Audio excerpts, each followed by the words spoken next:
10864. Station's your final time cue will be with 15 seconds until airtime. Mark, 15 seconds until airtime.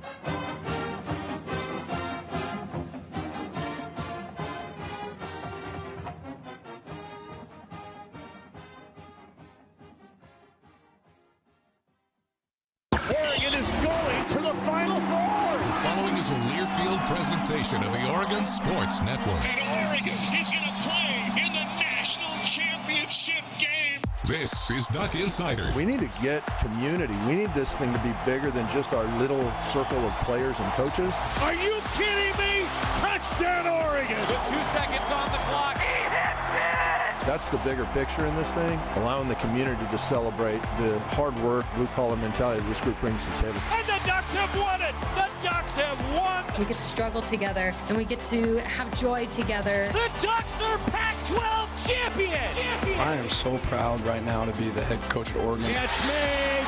Touchdown, Oregon. This is Duck Insider on the Oregon Sports Network from Learfield, presented by OnPoint Community Credit Union. People are the point. Now let's go live to the Country Financial Studio to talk Oregon Duck Athletics. Fall camp for the Oregon football team has concluded. Oregon soccer in the Southeast ready for a top 10 opponent, and volleyball on their way into the Pacific to Hawaii for their season opening tournament this weekend. A whole lot going on. Ryan Milano with you on Duck Insider on a Wednesday here in the Country Financial Studio. Duck Insider presented by OnPoint Community Credit Union, where people are the point. We will talk with Dan Lanning, fresh off the practice field. That video just got into the system. We also will talk with Bo Nix, a bodacious Bo Nix, as well as editor-in-chief of GoDucks.com, Rob Moseley, joining the show today. A packed show on Duck Insider here in the 1 o'clock hour on a Wednesday, and a whole lot of Oregon football going on as they transition from fall camp and preseason into game week. Portland State, it's coming up on September 2nd. It's just a little bit over a week away. We are almost there, everybody. And so a whole lot of ramping up to do to the football season. And Coach Lanning had a whole lot of things to say. He met with the media just a little bit over an hour ago. Let's hear from Coach Lanning. All right, good day of practice.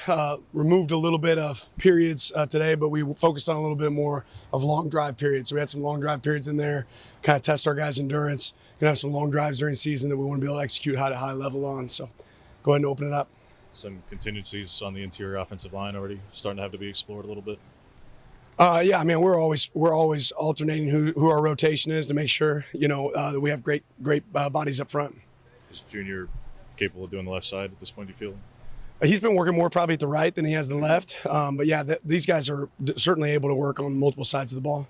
What have you seen from Makai since he's gotten? It's been a couple weeks since we talked to you about him, but how has that come along? Yeah, I just think it's a long process when you haven't played football since you were in high school. So he's progressing, every single day, and got to see what it looks like for him long term. The billboards with Bo in New York and Dallas, what kind of recruiting chip does that give you guys on the trail? I think the biggest thing that proves is at the University of Oregon, you're going to have the opportunity to be recognized. You're going to be seen not just at a local level, but at a global level.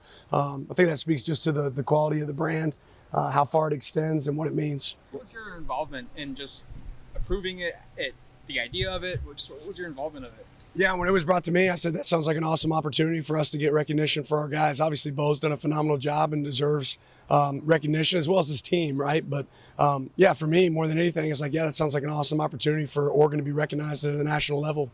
Bo's not somebody that really carries himself with a whole lot of ego to him. Like, what was kind of his reaction to being presented in that sort of way? Bo's grateful for the opportunity. On the same note, that's not Bo's focus, right? Bo's focused on game one, just like everybody else in our program. He's focused on what does he have to do to perform better. But again, I think it leads back to when you come to a place like Oregon, you get an opportunity to be recognized. How much was publicity and marketing though part of the pitch for him to return, then going back to that was just not really a factor at all for him. The factor for him is he felt like he had stuff that he could still accomplish here at the college level that he wanted to knock out. After the first fall camp practice, you talked about getting the guys into football shape. How would you evaluate their football shape from that first fall camp practice until now? Yeah, I'd say we're closer now than we were then, and we still probably got a little ways to go. That was part of today. That was part of doing some of those extended period reps where you're getting 15, 12, 15 play, rep counts in one drive, right? And I think that was really important for us to see. When you go back to day one of camp, what do you feel like just has been the biggest improvements for your guys? I think overall as a team, we're tackling better. I think and then just really execution on offense, right? Recognizing and being able to execute plays at a high level, everybody knowing their assignment, their job, and still there's room for improvement in both those areas. But I'd say defensively, we've tackled a lot better, offensively executing at a high level. I know it may be a bit premature, but what are some of your early thoughts on Portland State from what you've seen? It is a little premature. One thing when you play game ones, who are you going to see? Who are they going to be? Each team is different, especially in college football now from the last year to next year, right? Now, I will say this. I have a lot of respect for their coach and their coaching staff. They've been there for a long time. They have some continuity there. There's been some moving parts, but they do a good job, and then they do have some explosive players on their team. Insofar as you can address things in an off-season, Dan, by way of personnel and on the field of practice defensively, how do you feel about pass rush, third down, situational awareness, the areas that you were trying to address all off-season, and how prepared you are to address those and the progress made there? Yeah, I don't know if you'll ever know exactly where you're at until a game, kicks off. But I certainly think that those are places that we've improved.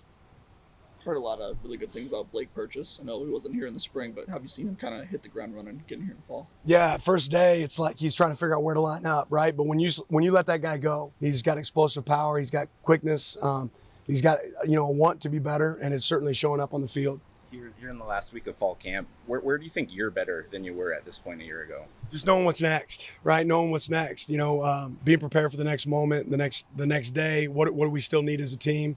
Being able to operate with that mentality.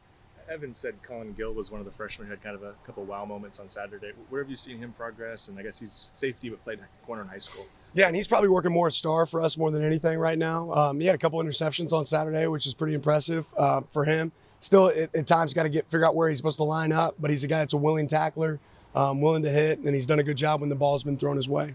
What's kind of the plan for the next 4 or 5 days? We don't get to see you practice or anything. What's just kind of on the dock before week 1 starts? Yeah, well, tomorrow will be an off day for us. It'll be, a little less intense, more meeting time, right? A chance to really recover, and then we'll kind of hop into game prep for Portland State. We've been asking you the same questions for like 8 months. Just how excited you are. What are you maybe looking forward to about finally getting into game week? Yeah, just touching the grass, right? We're ready to hit another team. It's been a long time, going back to the very end of July to right now where you're playing the same team every single day. There's some challenges presented when you get to practice against something you haven't seen every single day or play against something you haven't seen. So there's a lot we haven't seen, and when we get to go out there for another opponent. But part of that, the fun in that is preparing for that. What do you think you might see? What do you think might show up? And then how do you prepare for that moment? At what point will you guys inform players where they're out on the 2-deep or depth chart? What does that process kind of look like for you guys? Yeah, we don't spend a lot of time on it. Like, right now, as far as like red shirting, not red shirting, all those things, you get 4 games, you get the postseason. Like, we want to go in the mentality to go play, right? A guy can go down at any single moment. At any moment, a 2 or a 3 can become a 1, right? So the reality is for us is how many guys can we get ready? Not, okay, you're here. It's okay. Let's get you both ready, and then let's see whose opportunity comes. The more players we have that can play at a starter's level, the more guys that'll play. What's Jaleel Florence's status at the moment? He's on the team. He's practicing. Yeah, he had a family emergency. He had to be out of town. He'll be right back today. Since January, the focus has been on Oregon.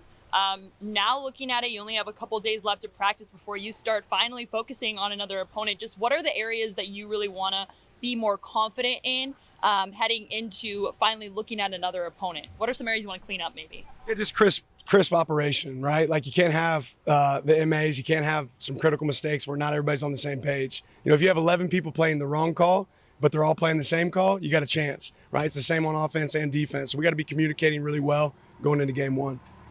Heard you tell Laszlo you wanted to add to the tattoo. We'll see. What's the plan? More final scores or more kids? Focus on now. Focus on now. I really like what Coach Lanning said there, where everyone has these questions, and of course the media is going to ask the questions, but you just have no idea until your feet hit the grass on game week, and see how these players are going to execute, how the team is going to execute together, how they're going to communicate. And those are questions that you can try to address in practice, and those are things that you can try to get better at through fall camp, but you're never really going to know the answer until you step foot on that football field week 1 on Autzen Stadium, September 2nd, when you play Portland State. I'm excited for it. Transition from fall camp into game week. We'll have a lot more from more student athletes and coaches when we come back, as well as Rob Moseley, editor-in-chief of GoDucks.com, on Duck Insider, presented by on the Oregon Sports Network from Learfield. As a local community credit union founded by teachers, OnPoint is committed to supporting the students and faculty at the University of Oregon. And on game day, we're right there with you, on the field, in the bleachers, and in the classrooms. Drop by our local branch today and discover the many ways OnPoint can help support your financial well-being. OnPoint Community Credit Union. People are the point. Federally insured by NCUA. Equal housing opportunity.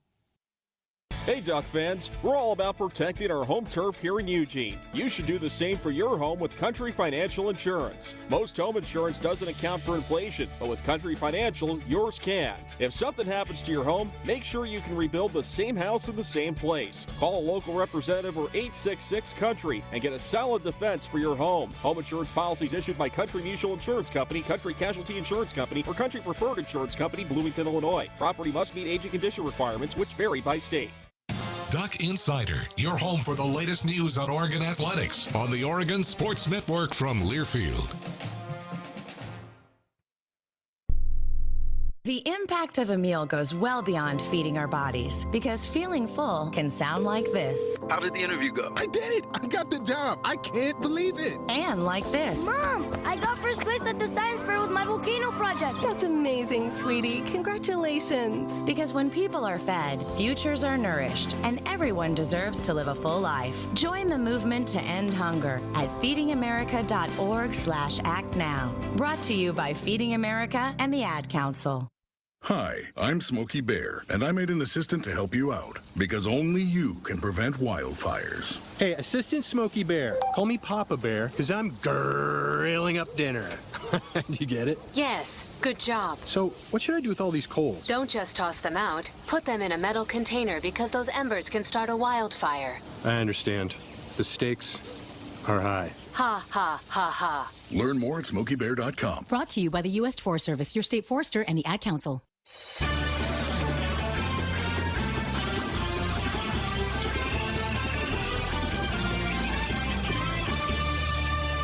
Welcome back to Duck Insider here in the Country Financial Studio. Duck Insider presented by OnPoint Community Credit Union. Ryan Milano joined by Rob Moseley. Rob, how are we doing today, buddy? Great, you? I'm not too bad. How's it feel in the big chair? It's a little different. It leans back a little further than that one. Mm-hmm. But other than that, it's pretty good. First time interviewing you, Rob. So if I mess up, just help me out, please. Absolutely. Thanks, I'll be nice on the air. Off the air is when you let me have it? That's when the normal abuse. Yeah, right. I do want to touch on what's going on with the Ducks right now, because football just finished up fall camp, going into now game week. How does this sort of transition work from your perspective? How have you seen sort of the transition from fall camp to game week just around the athletic department? How does it sort of change things? Yeah, I think, from that regard, Monday will probably be kind of the real different day in terms of feeling, and, it'll be game week and all that. I think as far as the program goes, with practices Friday, Saturday, maybe just Friday, Saturday. I don't remember. I'll be at Hood to Coast, so I'm gone this weekend. So I don't have to care. But I think, the big thing you start to see generally as that transition happens is, okay, you need some scout teams, developmental squad, the look team, as Coach Lanning calls it, whatever. Different coaches have different verbiage for that. But, you'll start to see, you need those teams designated for practices. So, we've seen this week a few kind of teach periods that start to resemble that a little bit, it seems like, where I think the Ducks have still been working on their own stuff, they'll start really focusing on an opponent here coming up here.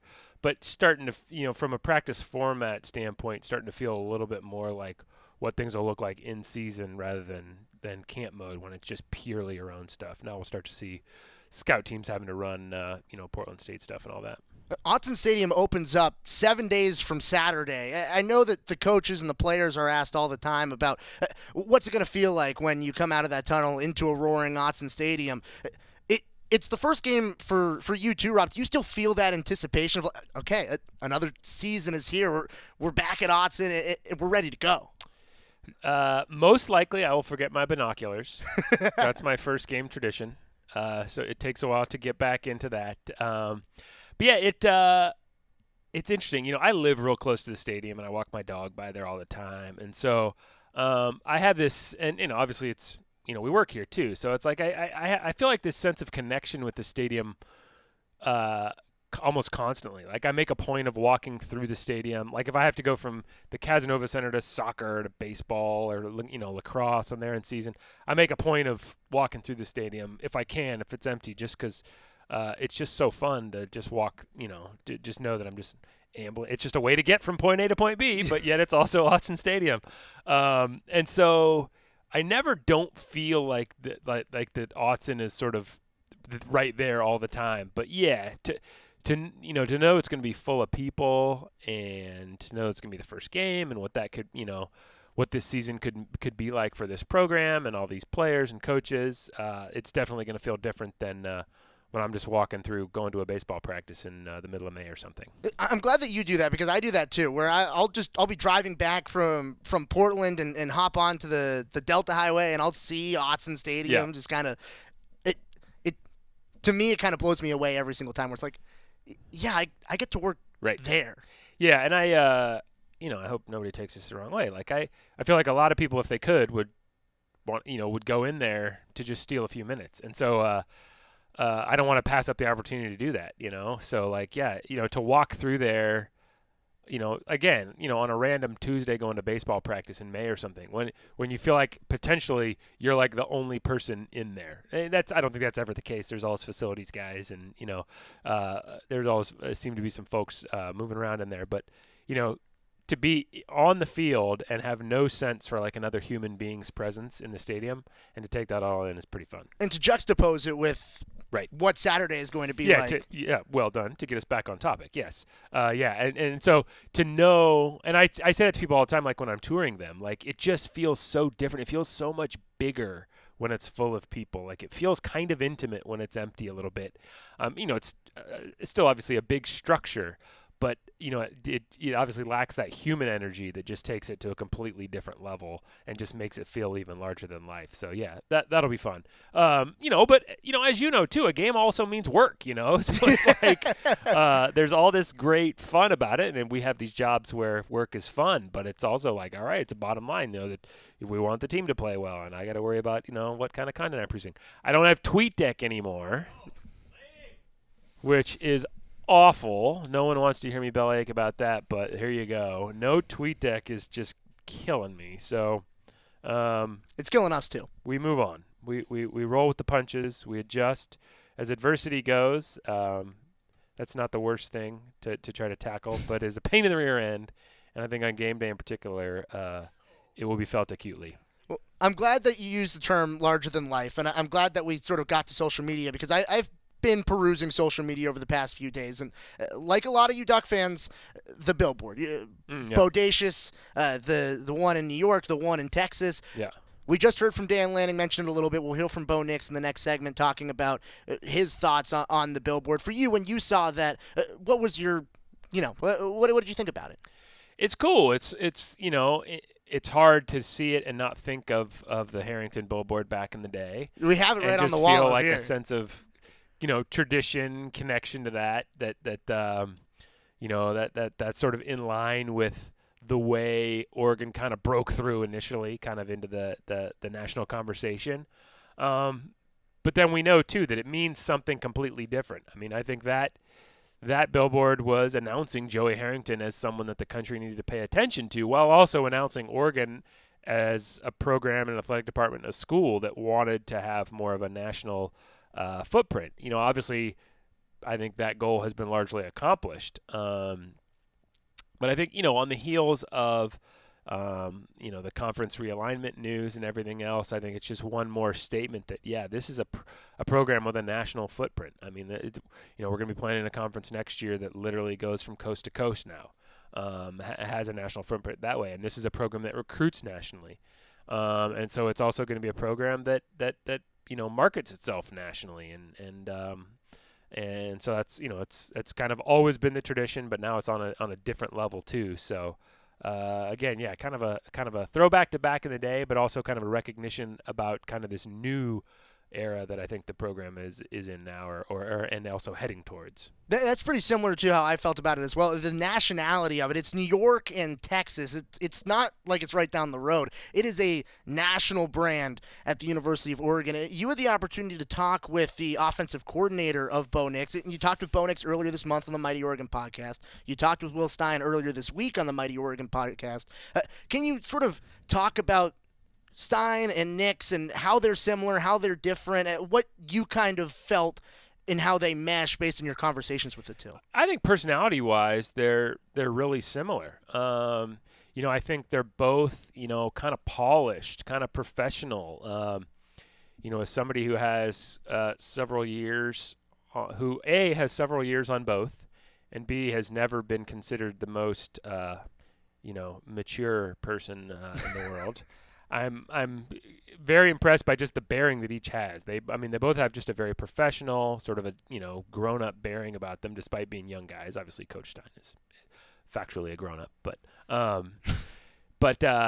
then also, like, they can have some light moments, and I talked about this with Coach Stein on the podcast. I actually haven't listened to it, so I don't know what made the cut and what didn't. But we talked during that conversation about his demeanor being a little different in preseason camp than it had been in the spring. In the spring, he was very much just sort of sitting back and kind of taking it all in.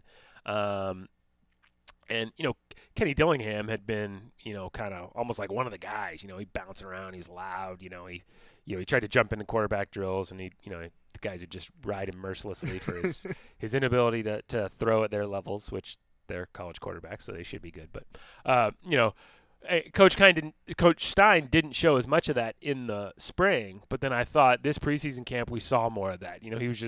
He was loosening up a little bit more. I think he felt just a lot more comfortable with his bearings, with his guys, with the routine here. And so, he was bouncing around a little more, celebrating with guys when they made big plays, running down the field, things like that. So, and Bo has that in him too. He'll be the first guy to run over and celebrate with a teammate. But again, Bo like Bo doesn't curse, and I don't want to spill any tea here, but some of the fellas do curse from time to time. And so, but kind of Bo straddles that world, but between being a guy who is kind of a grown up a little bit playing a kid's game, but also can let that kind of youthful enthusiasm come out at the same time. And I think Coach Stein has kind of that same balance too. Just about a week away from start of the season at Autzen Stadium on September 2nd. But I do want to transition to volleyball because they're getting their season underway this weekend, traveling to Hawaii, replacing an all-time talent in Brooke Nunaviller, yet still ranked inside of the top 10 in the preseason polls. For me, that's the sign of a really strong national program that Matt Ulmer is building with this Oregon program. To lose a talent like that and to still be so well respected across volleyball nationally. Yeah, for sure. Yeah, I think you go back 15 years or so, and this is a program that's shown the ability to compete at that level. It's really hard to sustain. Because you're gonna lose a player like Brooke Nunaviller.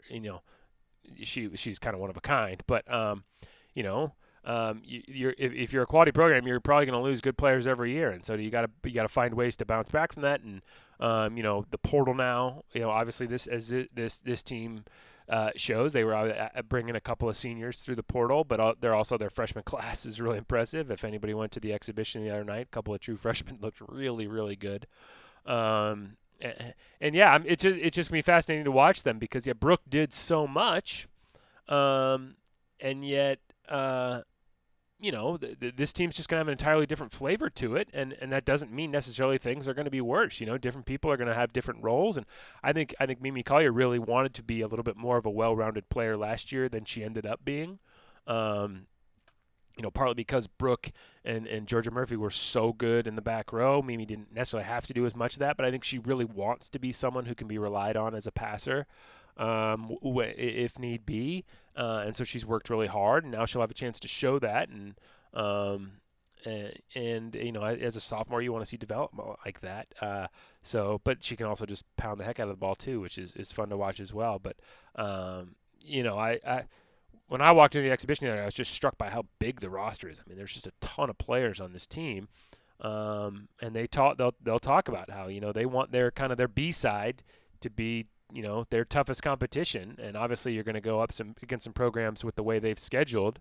They're going to give you some pretty good tests, but I think their B side can give them a pretty good test too, just because of the depth of talent on this squad. I'm glad you mentioned the schedule because Matt Ulmer did not shy away from a challenging non-conference. You open the season with San Diego, who was a Final Four team. There's 2 Final Four teams in the non-conference, an Elite 8 team in Ohio State, 2 Sweet 16 teams. This is a tough non-conference schedule, and it's all on the road for Coach Ulmer. Yeah, I don't think you can deny that home court advantage was probably the difference in the match that ended their season at Louisville last year. And so you have to come away from that thinking, hey, if the Ducks had been at home, they're probably a Final Four team last year. And so as you transition to this year, you think, all right, how do we make sure that match, or how do we at least give ourselves a chance to try to make that match be played in Eugene this next season? And you do that by having an awesome RPI. And then obviously winning a ton. So, they've set them, the path is in front of them to try to earn the right to play some really important matches at the end of the season here at home, where obviously they had so much success last year. But yeah, now you got to actually do it. It's one thing to kind of plot it out and say, hey, here I see the path to hosting in the postseason. But now you actually have to navigate that path, and they've definitely got a challenge in front of them. But again, with the depth of talent on this group, and then when you're talking about Mimi Collier, you're talking about Hannah Pukas. I mean, you're talking about 2 of the very best in the country at what they do, respectively. So, and I haven't talked about this with Coach Ulmer yet too, but talking about Hannah, the setter, I sort of wonder, for Bo Nix, the difference between last year at this time of year and this year is just in terms of his demeanor, his comfort with everybody is just so different. And I wonder if for a setter, it's sort of similar to a quarterback that way, that now you know who all your teammates are, where they like the ball. Sure, you got to know some of that stuff on the fly last year, but she was dealing with some injury stuff too last summer. And so I'm sure she must feel like just the information she has about all her teammates that, is just, light years ahead of where she was a year ago. And that can only make her better. And so I wonder if there are some similarities. It'd be interesting to talk to Bo and Hannah together about, whether, they see any kind of similarities that way. And just veterans getting that extra game experience. Soccer did the same thing as volleyball early in the season. They're playing tomorrow against 10th ranked Arkansas. It's a younger group for Graham Abel's squad. They're getting that experience being battle tested early in the season against the Razorbacks. Yeah, that's going to be tough, because when you're a young team too, how you deal with adversity, is going to be very revealing. And they're going to face them. They faced them already in their opener. I mean, they obviously wanted to start with a different result against Baylor, and put a couple of balls in the back of the net. And so to come out of that one feeling, as Coach Abel said after the match, feeling like you maybe got kind of punched in the face a little bit your first time out. Hey, not shocking for a team with as much youth as it has, but I think, they kind of hoped that, with the talent level they had, that, maybe that first step of the season would go a little different. So, how are you going to react to that? What was training like these last few days since then? What are the first few minutes at Arkansas going to look like in terms of demeanor and kind of where you're at? And, are you going to show, yeah, we bounced back from that. We processed, what we could do better from that match, and now we're going to show it. It's going to be a test for them. But, again, they have a ton of talent. There's no doubt about that. You're going on the road. You're coming off a defeat, where you kind of, some things were revealed. And so, just like volleyball's got to kind of show it. Now, soccer's got to show it that they can be that program that they want and think they can be. We kind of ran the gauntlet today, Rob. Anything else? Is there anything coming down the pipeline for you? I'm running the gauntlet of hood to coast this weekend, so I'm about to unplug. Ooh, that should be exciting. Yeah. I'm excited for you. Yeah, I can't do it next year because of the Hawaii game, week 0. So I don't think this is going to be my swan song, but at my age, too, you never know. Anything you do could be the last time. Make every time like your last time. Yeah, exactly. You gotta soak up the experience. Won't be the last. We're going to take a timeout. We'll hear from Bo Nix on the other side of this break. You're listening to Duck Insider on the Oregon Sports Network from Learfield. Don't miss out on summer at Toyota's National Sales Event. It's the perfect time to squeeze out the last of summer with an exciting new Tacoma, Highlander, Camry, and more. Toyota, let's go places. See your participating Toyota dealer for details. Dealer inventory may vary. Event ends September 5th. As a local community credit union founded by teachers, OnPoint is committed to supporting the students and faculty at the University of Oregon. And on game day, we're right there with you, on the field, in the bleachers, and in the classrooms. Drop by our local branch today and discover the many ways OnPoint can help support your financial well-being. OnPoint Community Credit Union. People are the point. Federally insured by NCUA. Equal housing opportunity. Don't miss out on summer at Toyota's National Sales Event. It's the perfect time to squeeze out the last of summer with an exciting new Tacoma, Highlander, Camry, and more. Toyota, let's go places. See your participating Toyota dealer for details. Dealer inventory may vary. Event ends September 5th. This is Duck Insider. Duck Insider on the Oregon Sports Network from Learfield. Adopt US Kids presents What to Expect When You're Expecting a Teenager. Learning the lingo. GOAT, G-O-A-T, acronym, stands for Greatest of All Time. As in, spaghetti sandwiches for dinner? They're my fave. Dad, you're the GOAT. You don't have to speak teen to be a perfect parent. Thousands of teens in foster care will love you just the same. Visit adoptuskids.org. Brought to you by the U.S. Department of Health and Human Services, Adopt U.S. Kids, and the Ad Council. What is dedication? My biggest fear in the middle of my addiction was that my kids wouldn't have a father. And I started thinking, you know what? This isn't my story. I definitely had to become a better man to be a better father. It's important to me that my kids are empowered and truly believe that if they can think it, they can do it. That's dedication. Visit fatherhood.gov to hear more. Brought to you by the U.S. Department of Health and Human Services and the Ad Council.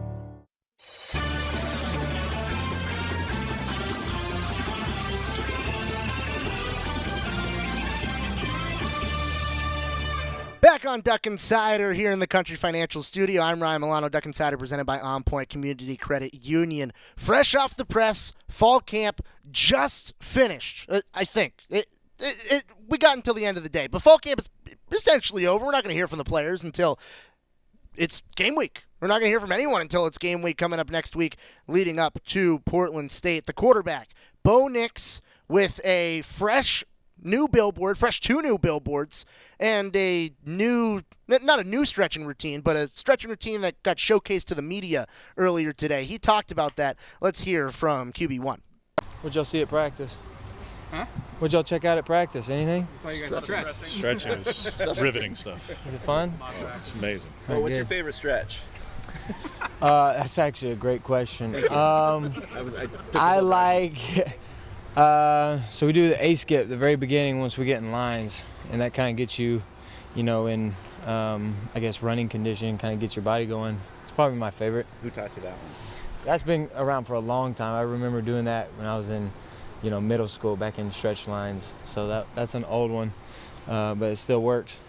What have the past couple weeks been like? Your face up in New York City, now in Dallas. What has that been like for you? Well, fall camp's been great.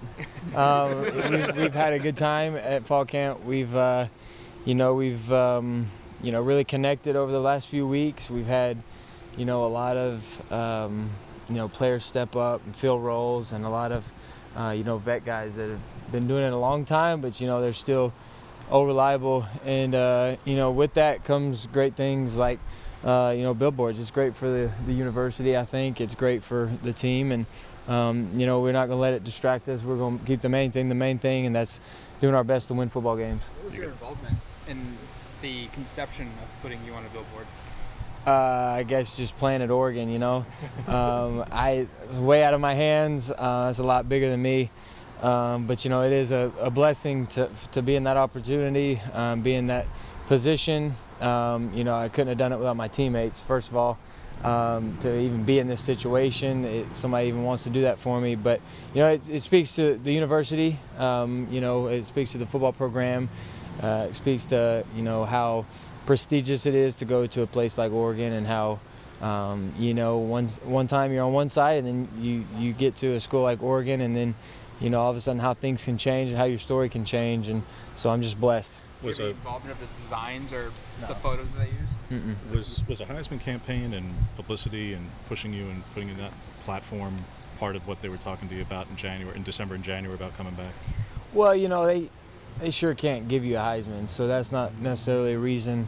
I came back. I came back to win a championship, and I came back to play with my teammates one more time, and play at Oregon one more time. Have a season with the fans and the history one more time, and all that can take care of itself. I think on the field is where you got to go out there and really make strides and really grow. And like I said earlier, you got to keep what's the main thing, or you'll just lose sight of it, and then you won't be as good as you can be. Do you intend to go to New York and Dallas during the bye week to?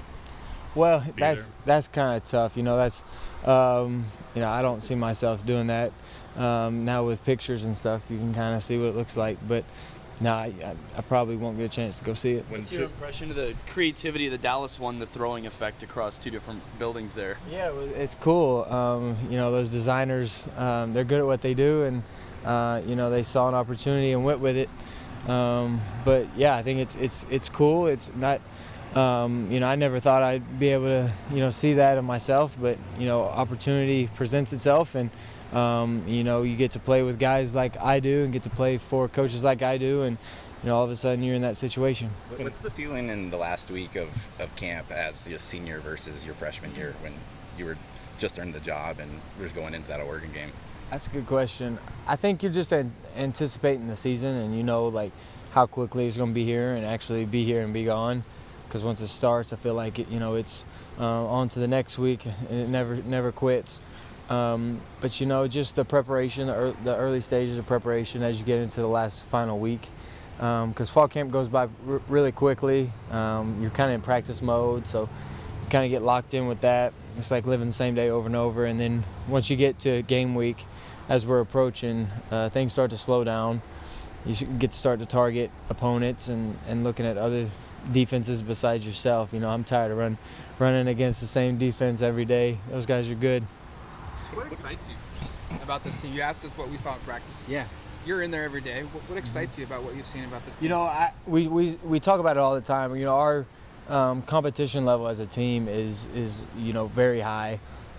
We really compete at practice with one another. We really compete amongst ourselves, amongst position groups. We have a healthy competition, and each group pushes the other, and I think we got a healthy balance of competing, but also appreciating and respecting the person across from you and next to you. Even in a position battle or something, you can say there's not really any negativity going on. So I would say our compete is one of the best things that we do. That's what Coach Lanning always says, is we got to compete. And so now it's just, like I said, we just want to get out there and use it, go play against other teams. With the current shakeup on the interior offensive line, center and left guard at the moment, how much does that put more of an onus on you for communication, for line calls, for snaps and cadence and all that? Yeah, but those guys, they prepare and they do a good job. And, they've played some football as well, and you're going to experience a lot of line turnovers during the season, so you better get ready for a lot of different things in fall camp. That's probably what fall camp's for. But we don't anticipate that causing any trouble. We're just going to go right in and do what we're supposed to do. What have the two scrimmages taught you about this offense and maybe the other quarterbacks in particular? I think it shows how explosive we really can be. We got a bunch of playmakers, got a bunch of really good football plays. We know Coach Stein's going to put us in good situations. We know our defense is going to put us in good situations with momentum and field position. And so I'm excited to see how that shakes up during the season, how it molds together, how it all comes together. And And then once you get to a game, it's just all about getting the ball into players' hands. And, from a position group, I think the quarterbacks have done really good. We've attacked every day. We've come to play. We've, really been sharp mentally. We've learned a lot. We've grown a lot. And so I'm excited to be in a room like I am. Where has the growth been most maybe for Austin? Both Dan and Will were really complimentary of what they've seen since the progression. Yeah, he's locked in. He's done a really good job of focusing on what he can control, staying, positive with whatever happens. He makes a lot of really good throws, and then he learns from the ones that, he may want back. And that's the thing about him. He's a consistent guy. You're going to get, his best each time. And he's going to grow as a player and as an individual. He's very young. He's a freshman, and we don't necessarily go against an easy defense every day as far as, scheme and stuff. So he's having to see a lot. I was telling him the other day I'd hate to be a freshman against his defense, but he does a really good job. He's learned a lot, and he's put himself in a good spot. When you're opening up with Speaking of the defense, Coach Lanning kind of said that the defense has kind of taken control over the past 2 scrimmages. As a leader on the offense, just what have you done to really sharpen up this last week going into that last scrimmage before you got to prepare for a different opponent? Yeah, that was polite of Coach Lanning. I think they have made a lot of, I think just with all the new pieces, I think they've made a lot of strides just as far as scheme and fitting in the scheme and how they, may learn it. And, they look really good right now. They're doing a really good job of, they got a lot of depth, so they're playing a lot of guys, and they're doing a good job of playing their role and doing it well. And, I'm excited. When I see a defense, like we got, it's exciting to go against every day because that's what opponents are going to have to go against too. And so I think, scrimmages are great. It's fun to go against them and compete against them because then you get a feel of how they're going to be during the season, how they're going to compete against other teams. And, I'm excited that they're our defense. How will you define success for this first game? Because it's an FCS opponent, home game, and you've got a tougher game in week 2, so play calling might be a little bit more conservative, not want to show much. So how will you feel on September 3rd on film review? You'll feel good, and it was a successful first game beyond winning if you do what? Well, I think if we, run to win, run the ball, have some explosive plays, win situational football, don't be ourselves, don't have any penalties, don't turn the ball over. If we just do what we're supposed to do, I think it'll be a fun day, and we'll put ourselves in great positions and just be in good shape, and then go into week 2, having some confidence and building on week 1. But, we're going to take each week, as a very important game, and, we just want to win. Do you feel like you added anything to your game this fall? What do you think you grew the most in this fall camp? I really think I got a great command over situational, processing and offense, and like whether it's 2-minute, 4-minute, third down, first and second down, P and 10, whatever situation, I'm put in, I feel like I got a good grasp of it. And there's a lot of things that I've seen based off experience that has helped, put me in that situation. I've grown a lot just as far as, I guess, checking and seeing things and getting into protections and getting into runs and, doing some pass things. And, I'd say that's where I've grown the most. I felt from last year to this year is I started the process last year, but I really kind of, feel that, control and, I feel that awareness of what's going on. And, I think that's helped me as a player. Bo Nix, fresh off of fall camp, ready for game week, ready to showcase some of that situational awareness that he just talked about with the media. That game a week from Saturday at Autzen Stadium against Portland State. I'm excited for it. It's going to be a good time. We're going to continue to talk with some more student athletes when we come back after this timeout. You're listening to Duck Insider on the Oregon Sports Network from Learfield. Don't miss out on summer at Toyota's National Sales Event. It's the perfect time to squeeze out the last of summer with an exciting new Tacoma, Highlander, Camry, and more. Toyota, let's go places. See your participating Toyota dealer for details. Dealer inventory may vary. Event ends September 5th. Hey Duck fans, we're all about protecting our home turf here in Eugene. You should do the same for your home with Country Financial Insurance. Most home insurance doesn't account for inflation, but with Country Financial, yours can. If something happens to your home, make sure you can rebuild the same house in the same place. Call a local representative or 866-COUNTRY and get a solid defense for your home. Home insurance policies issued by Country Mutual Insurance Company, Country Casualty Insurance Company, or Country Preferred Insurance Company, Bloomington, Illinois. Property must meet age and condition requirements, which vary by state. Don't miss out on summer at Toyota's national sales event. It's the perfect time to squeeze out the last of summer with an exciting new Tacoma, Highlander, Camry, and more. Toyota, let's go places. See your participating Toyota dealer for details. Dealer inventory may vary. Event ends September 5th. Your daily dose of Oregon athletics. This is Duck Insider from Learfield.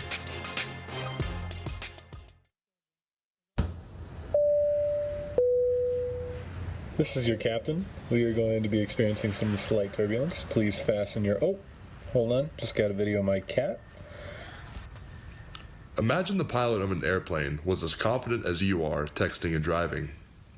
Seems kind of crazy when you put it like that. Visit StopTextStopWrecks.org. A message brought to you by the National Highway Traffic Safety Administration, Project Yellow Light, and the Ad Council. Into the building for the first time after the shooting. It was crippling, but it had to be preserved. In response to the Pulse nightclub shooting that affected the LGBTQ community, Barbara Poma, owner of Pulse, founded the One Pulse Foundation to honor Pulse victims and survivors. If you're an ally of this community, speak out. There are more of us together than apart. It is the power of love in its rawest form. Join the fight for LGBTQ acceptance. Learn how at lovehasnolabels.com. Brought to you by Love Has No Labels and the Ad Council.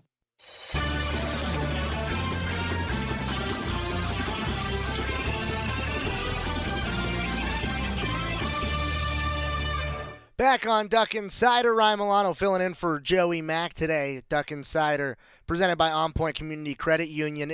If you didn't watch the coaches show last night, Jerry, Jorgie, Joey, they were all here, and we had a little bit of fun on the coaches show, and some of the fun came from this interview that we haven't had the chance to run over the past few days. We've just had so many players and coaches to hear from. But Jamal Hill, a former defensive back, transitioning to linebacker, he sort of talked about how fall camp has been going for him and how that transition has been and how he has to watch his feet a little bit more. Let's hear from the DB turned LB. How's fall camp been as a true linebacker now? It's been fun. Definitely getting used to moving around with all the weight, but it's been fun.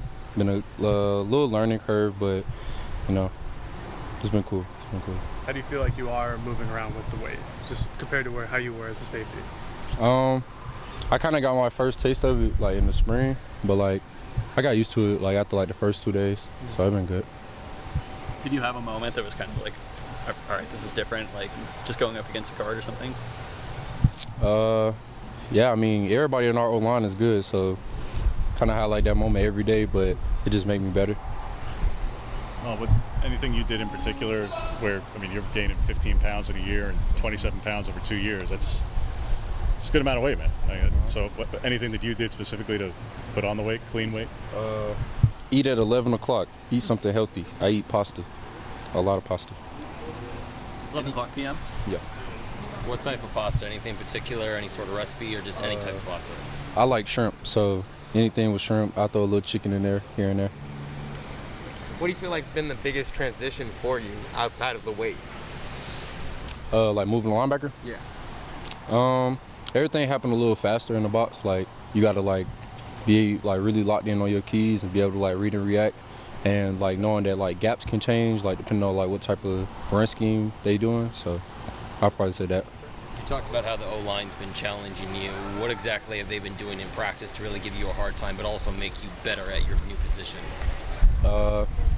They listening to Coach Terry, and he getting them right. They physical. I'm not the biggest. I'm used to being the biggest in the secondary, but I'm not the biggest in the box. So everybody 300 pounds, and they know how to use all of their 300 pounds. So I'll probably say that. For a fan who may not know all the particulars, describe what the difference is. Where if you were mainly a C or D-gap guy before to now be a downhill in the A-gap kind of guy? Like, what is the difference of a pulling guard hitting you there versus somebody on the perimeter? I don't know. My opinion is kind of it's got some similarities, like hit them before they hit you. And I don't know, the biggest change, you got to be ready to get your toes stepped on. Like, they 300 pounds, like when they step on your toes, it hurt. So, Does that happen to you so far? A couple times, but, you know. Any one person that's particularly the worst that stepped on your toes? Johnny Cornelius stepped on my toe yesterday, and I told him about it, and it really hurt. What's the best hit you've had in fall camp? Best hit? Yeah.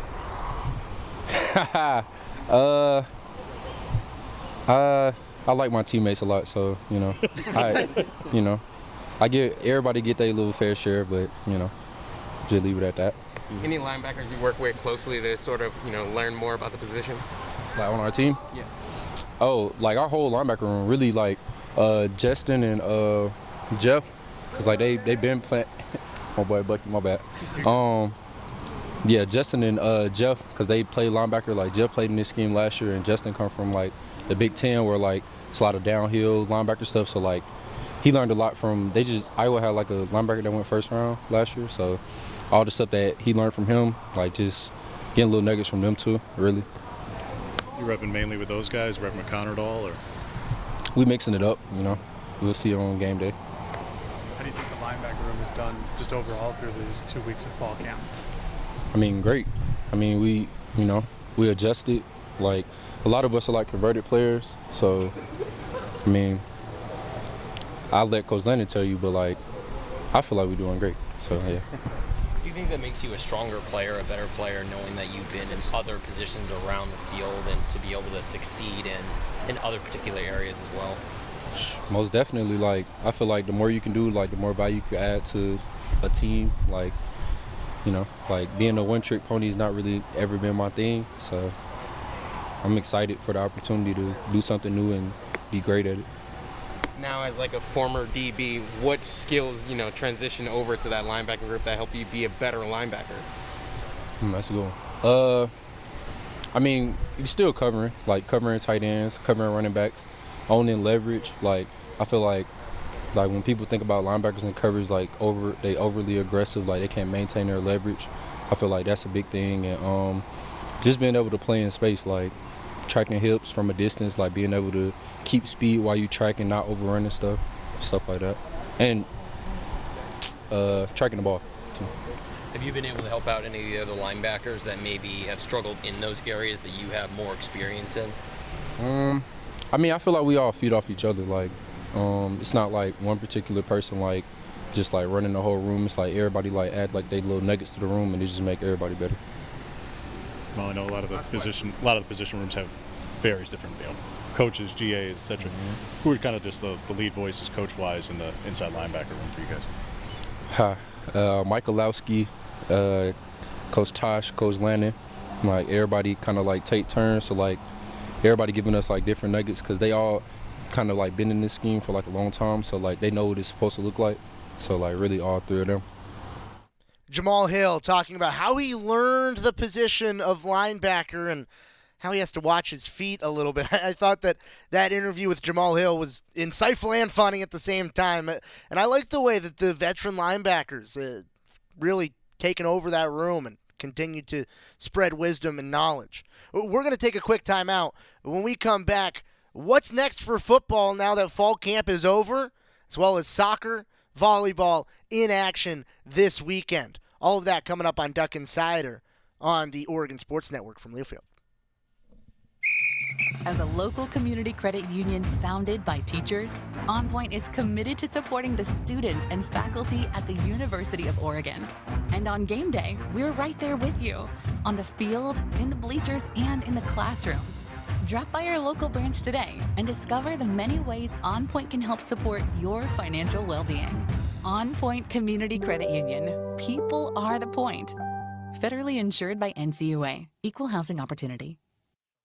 At Shadow Hills Country Club, we're more than just an award-winning golf course and practice facility. Our events team offers all-inclusive event pricing that allows us to take care of all the details while you enjoy your event. Our indoor and outdoor venues offer you a wide variety of fully staffed options that put the focus on you. From weddings to business and social events, at Shadow Hills Country Club Events Center, you get the benefits of a resort atmosphere and amenities in a peaceful country setting, just minutes from downtown Eugene. Call for a tour today or visit shadowhillsevents.com.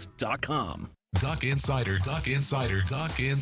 continues after this timeout on the Oregon Sports Network from Learfield. Tom has been a teacher for over 40 years. One day, I think one of the students had asked the question and he didn't remember the answer. And I also noticed that he was letting his class out earlier than they were supposed to let out. I was really starting to worry. Levi and I talked about how it would change our lives, but he was there beside me. When something feels different, it could be Alzheimer's. Now is the time to talk. Visit alz.org/ourstories to learn more. A message from the Alzheimer's Association and the Ad Council. Victor deployed for the first time to Afghanistan in 2003. He sustained a moderate traumatic brain injury. One of the most important elements of caregiving is taking care of yourself. For many military veteran caregivers, their caregiving journey starts earlier in life and lasts longer. Visit aarp.org/caregiving for a free military veterans guide to navigate your caregiving journey and better care for your loved one and yourself. Brought to you by AARP and the Ad Council.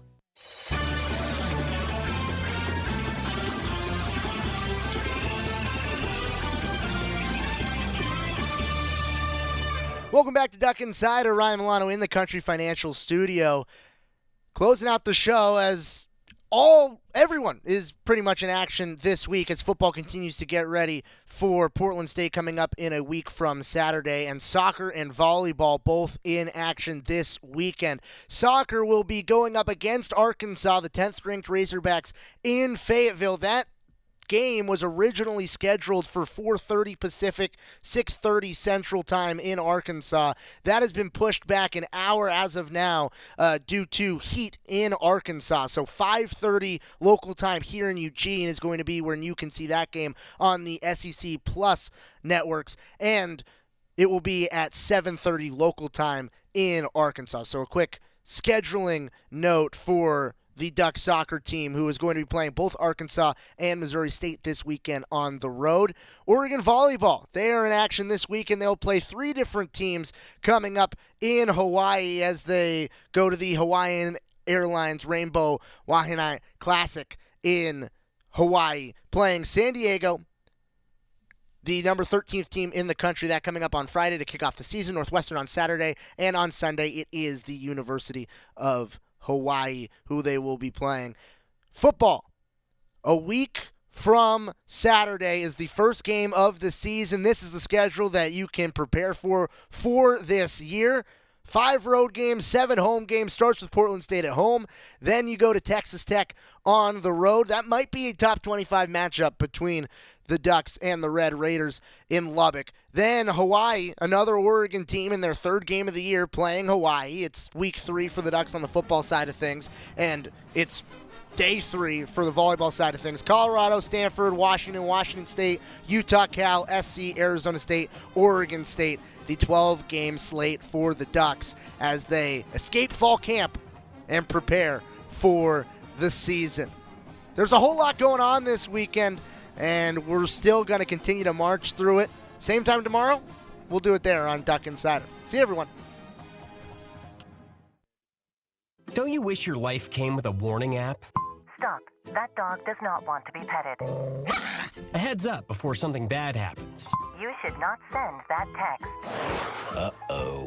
Life doesn't always give you time to change the outcome, but prediabetes does. With early diagnosis and a few healthy changes, you can reverse prediabetes and prevent or delay type 2 diabetes.